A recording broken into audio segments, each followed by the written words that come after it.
Thank you for joining us. Now, there's brewing tension in Bolgatanga following the enskinment of two people as chief of the Bolgatanga Traditional Council.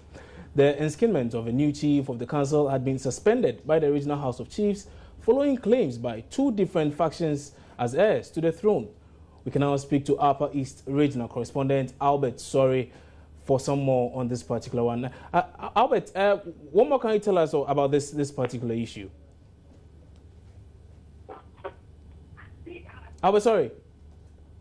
Yes, I was asking, what more can you report on this particular issue?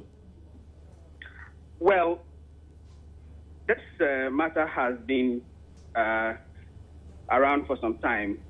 The late chief died, and there's been some controversy as to who should be his heir, with different gates all claiming entitlement to this too.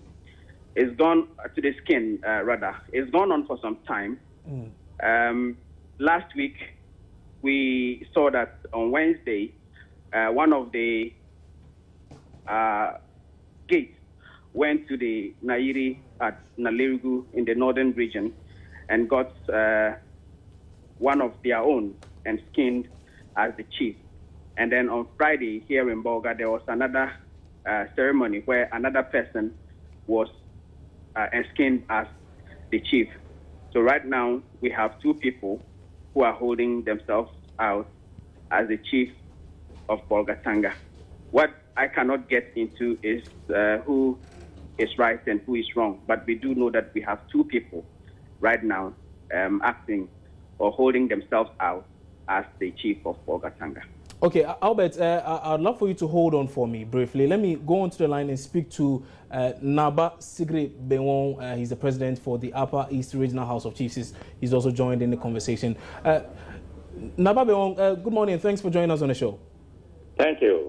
So, how is it possible that we have two factions all claiming to the same throne?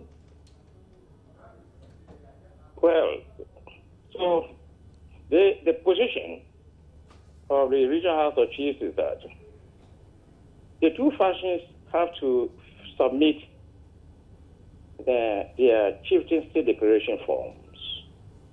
We call them CDF forms. When we receive it, we will study them carefully and make a decision as to who is the paramount chief of all them. They go through the processes. We receive it, our research committee looks into it, submits their recommendation to the full house deliberates, and then say, fine, Mr. A or Mr. B is the paramount chief. And whoever is aggrieved by the decision of the house can appeal.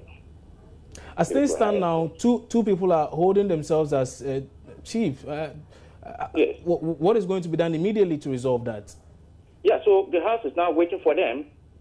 The house is waiting for the two chiefs to submit their CDF forms from the traditional councils or from the regional house. It's a form before the House of Chiefs recognizes a paramount chief or a divisional chief or a queen mother.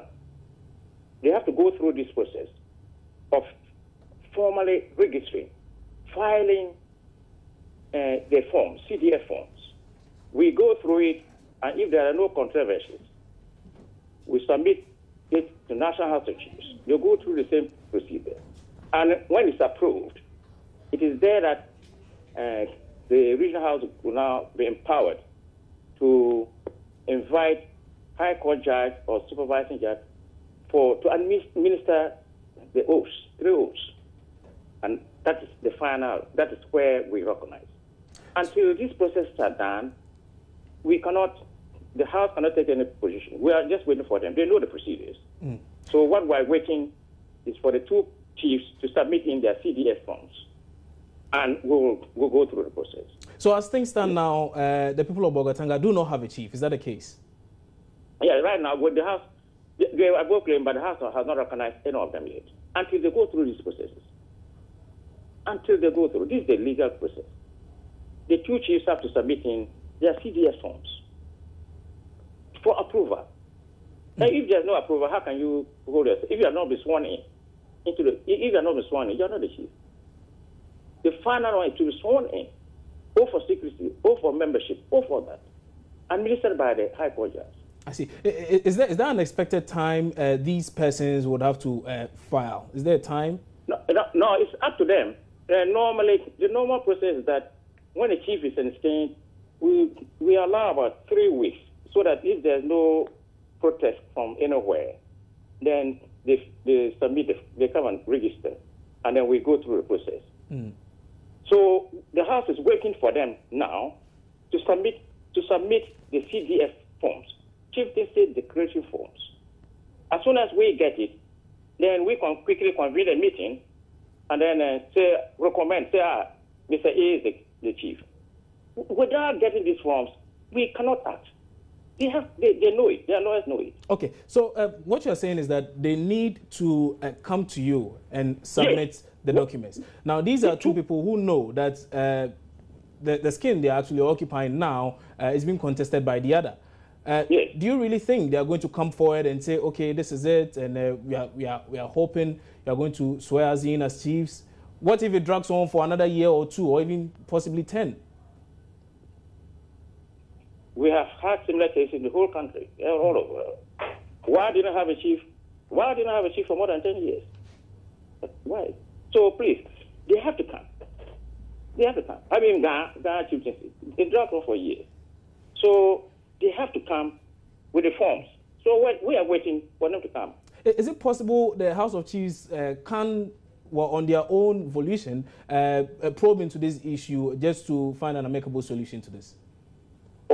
Other than waiting for them to come to you? We started in December. Okay. We started, when the problems cropped up, we started in December trying to mediate, to bring the two parties together. But along the line, it failed. They drew, and then took unilateral decisions to enskin themselves. Mm. The easiest way, that's what we try to do, to mediate between the two parties. We had not less than 11 sittings with this party, but in the end, we could not bring them together. So they decided to go their own way. So the next legal process that has to follow. From here, they can appeal. From addition, the parties that disagree can appeal to a high court, and when a high court also pronounces and if they're not satisfied, then you go to higher court, Supreme Court. All this. These are the laid down procedures. Okay, Naba, thank you so much for your time on News Desk. Yeah, so this is thanks a lot. Okay.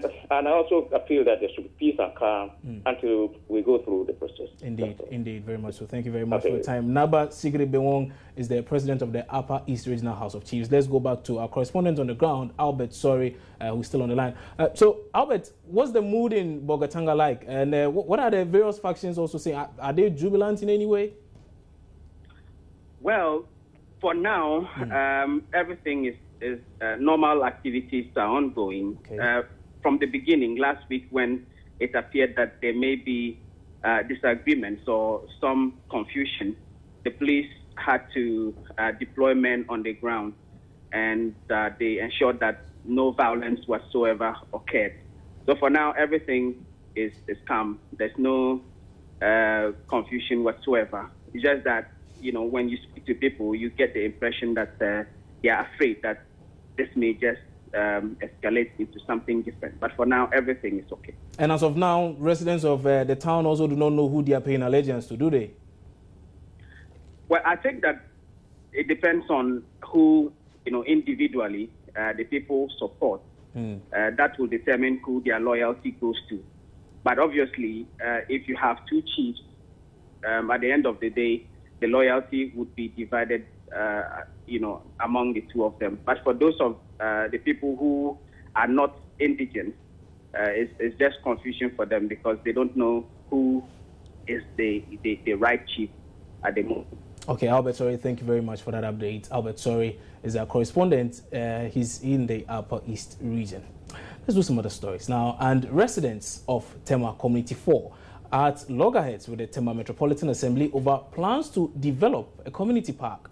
The irate residents have formed an association known as the Concerned Community 4 Republic electoral area and say they are willing to lay down their lives to ensure that the planned sale of the park is aborted.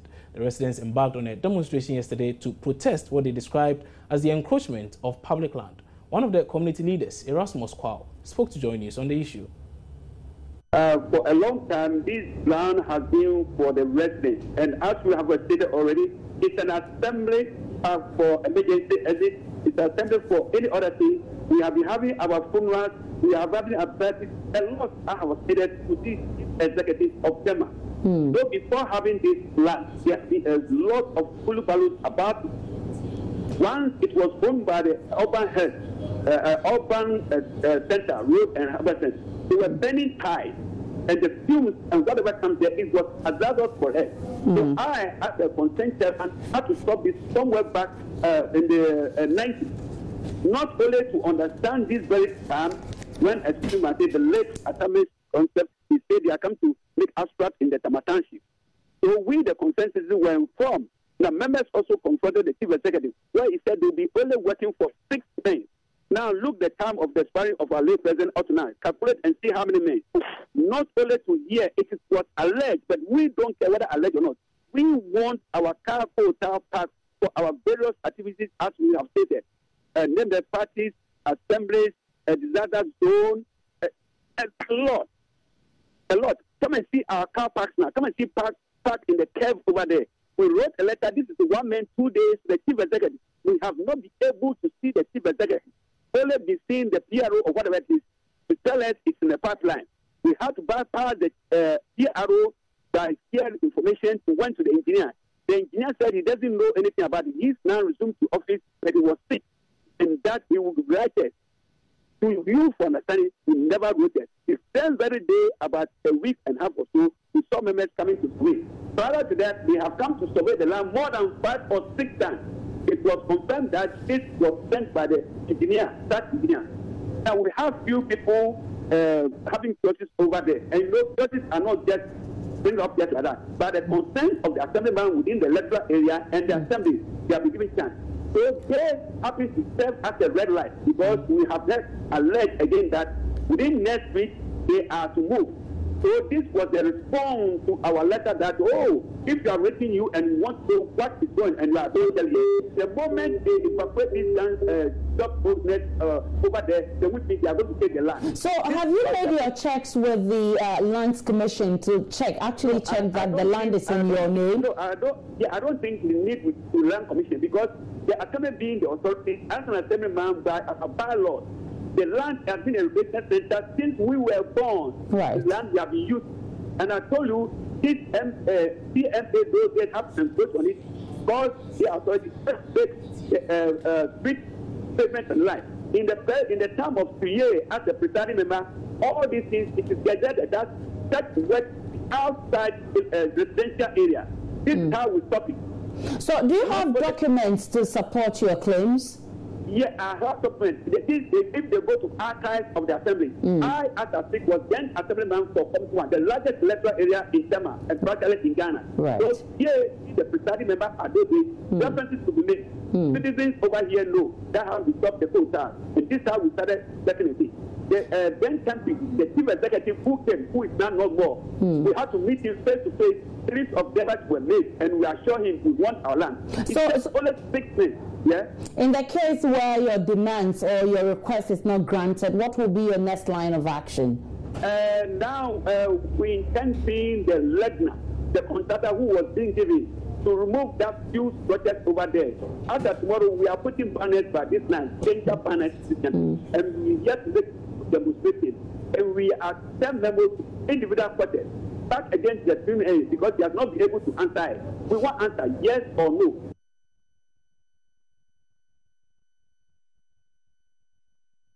President John Mahama has called on organized labor to support government's decision to abolish emoluments for Article 71 office holders. Now, President Mahama revealed this at the 2nd National Forum on the Single Spine Pay Policy in Takoradi in the Western Region on Friday. The President explained that the abolishment will pave way for a more efficient independent commission that will be fair to all workers, notwithstanding their categories.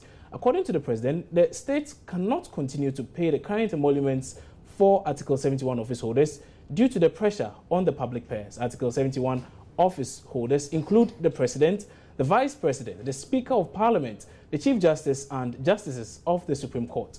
It also includes members of Parliament, Ministers of State, political appointees and public servants with salaries charged to the Consolidated Fund but enjoying special constitutional privileges. David Agbe is the Executive Director of the Ghana Institute of Governance and Security. He joins us over the telephone now for some analysis. Mr. Agbe, good morning and thanks for joining us. Yes, good morning, my good friend. So, Mr. Agbe, what does this mean? Yes, I must say that the president call is a good call. But however, what the president, I know and I'm sure he's aware that he has an obligation to the Constitution. What does the Constitution say? What do the laws of the land say? And so that is the bottom line of these, debates. The Constitution prescribes that these office holders, they have a certain entitlement. And so if the president wants to abolish it, the president must follow the Constitution. Although the Constitution gives him a room that the determination of the emolument, the president will appoint a 5-member, and that 5-member will determine the emolument for all these office holders. So one would have expected that by now that committee would have come to the table to agree with the president that yes, Mr. President, it is about time that we abolish this emolument to all the office holders. If all those consultations has not been done, if the Council of State has not also advised the president, then one may say that the pronouncement by the president is what in political science we will call a symbolic statement. So as of now, it appears to be the case that the president is getting ahead of himself. He's probably contravening the Constitution. Is that the case? Yes, if the president has not appointed a 5-member committee as the Constitution stipulates, then I think that the president is saying what must be said, but in political science we will call it as a symbolic statement. A symbolic statement are statements that does not see the light of the day, but because of the moment, because the public purse is so such that the government is facing financial difficulties, the president would like to tell the public that yes, we have the ambition, we have the willpower to do certain things. However, if the public does not support us, we cannot do it. And so I think that is the way I see the statement. But I think that the president has a legitimate right to ensure that we all respect the Constitution, and he has a right as the president to also form a committee such that the committee will be able to look at all the analysis and come to the conclusion that yes, Article 71 office holders, it is about time that we abolish it. It is about time that we all come to the realization that yes, it is milking the coffers of the nation, so we need to do something about it. So for president to see and to be able to predict that yes, it is true that the Article 71 office holders are taking a chunk of our public purse, yes, if the committee is formed, if the committee is established in consultation with the Council of State, and they come to an agreement that it is about time that we do away with the Article 71 office holders, fine enough. But if all those things has not been done, then in political realm, we might say that yes, it is a symbolic statement that will never see the light of the day being implemented. You are saying that for the president to actually mean this and to implement this, the best thing is to get a committee to make the propositions so that he can then move it forward. So now, should a committee finish with that thing, what happens next?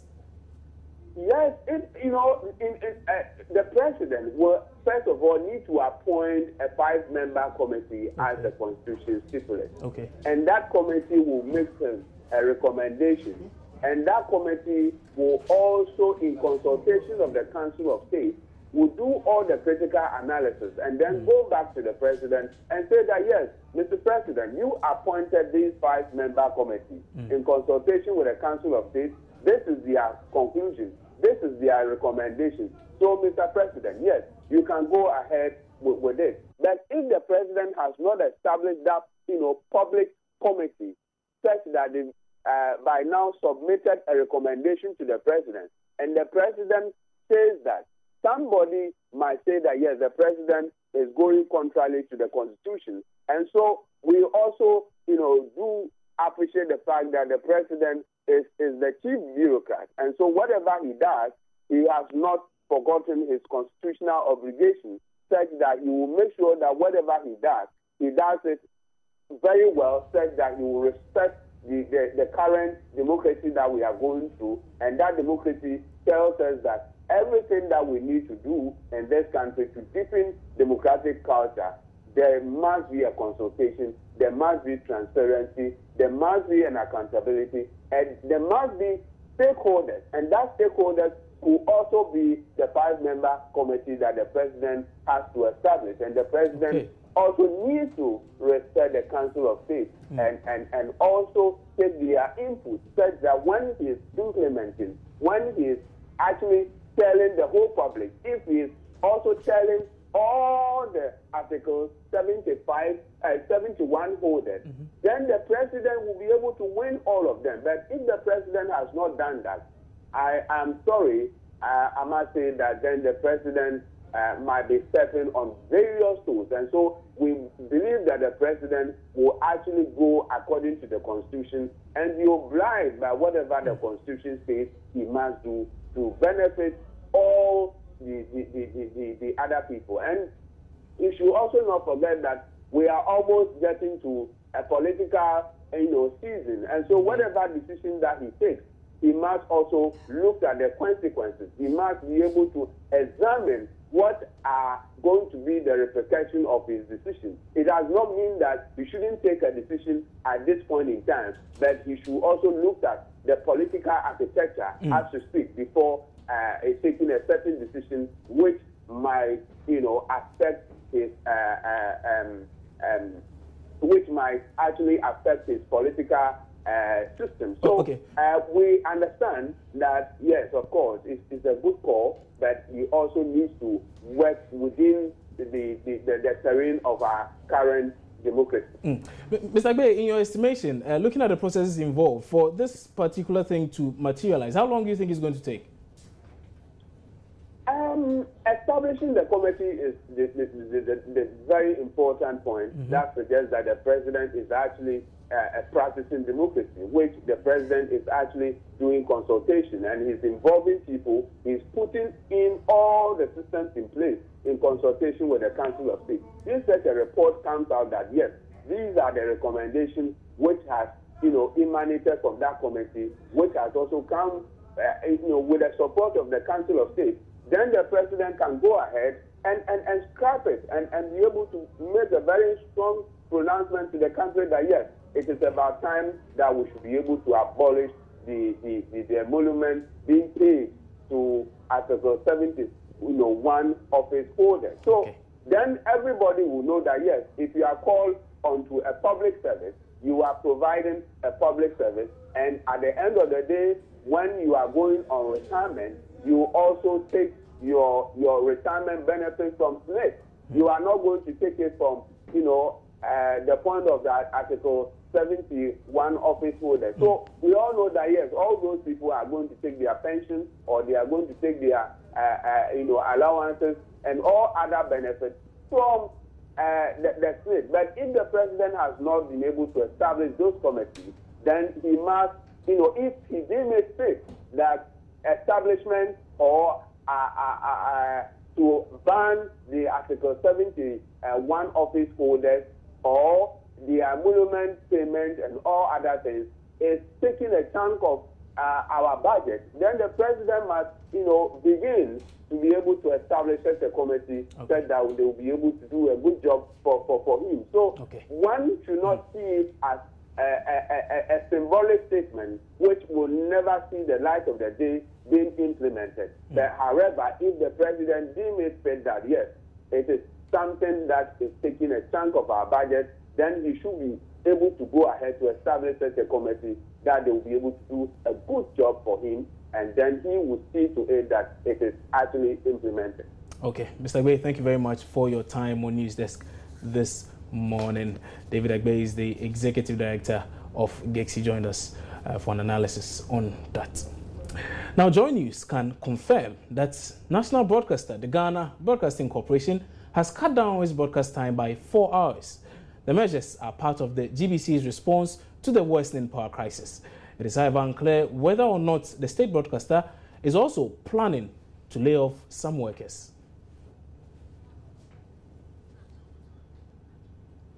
We'll follow up on that particular one and bring you much more as and when we do get them. Now, one of the lawyers for organizers of the Dumso Must Stop Vigil, slated for May 16, Kofi Bento, says he's optimistic the vigil will come off without a glitch, despite attempts by some persons to sabotage the event. Organizers of the vigil have had to change the venue for the vigil at least twice already, with their latest proposed venue also being contested by the Ghana Traditional Council. But Kofi Bento says they will continue with their vigil as planned. We've met because we have a May 16 vigil coming up, and we are preparing for it, and so basically that's why we've met here. The May 16 is coming on, and this is just to prepare to make sure that everybody is there as we've announced. Okay. And what are the core issues that have come up so far during your deliberations? I really don't want to discuss the details of the deliberation. I think the important thing is that we've put out notice that May 16th we'll be having a vigil. Okay, we'll be proceeding. We'll be walking quietly from the bridge between On the Run and the University of Ghana gate, the old gate, to Tetakwashi, the green park around Tetakwashi opposite Villaggio. And over there we'll have a vigil. What we want to do is to amplify the voices of ordinary Ghanaians concerning Dumso. We think that Dumso must stop. Something must be done, and done quickly. We are not happy with the fact that promises have been made, they've not been fulfilled. We are not happy with the fact that the government does not seem to be taking this seriously enough. We know they are working, but they are not doing enough, because if they were doing enough, this problem would have been solved by now. They've made promises and they've not, fulfilled them. Now we are not sure whether the promises that have been made or the new ones that have been made will also be fulfilled. We think the government should sit up and deal with this thing, because really human beings are dying. Everybody is affected in very serious ways. And if something is that serious, I think you should stop whatever you're doing and fix it. Energy is the lifeblood of every economy. We have moved from having an energy crisis to having an economic crisis because of energy shortage. And this was long coming.